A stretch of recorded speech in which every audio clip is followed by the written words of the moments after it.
Luster dust or edible glitter?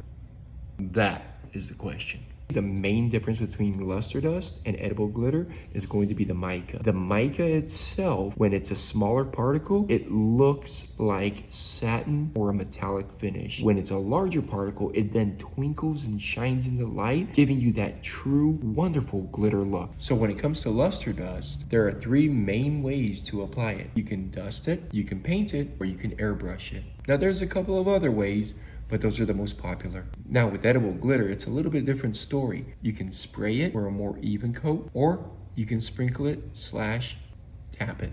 Always remember, light is these 2 products' best friend.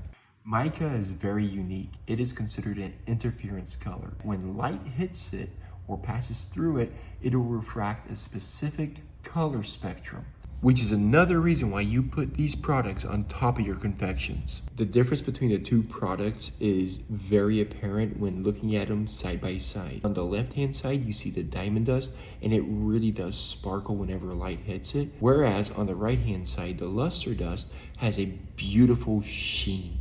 The more we understand as bakers, the better our confections come out. So this is why I give you so much information when it comes to the particular products that we produce, so that you can fully maximize the amazing properties that they give you.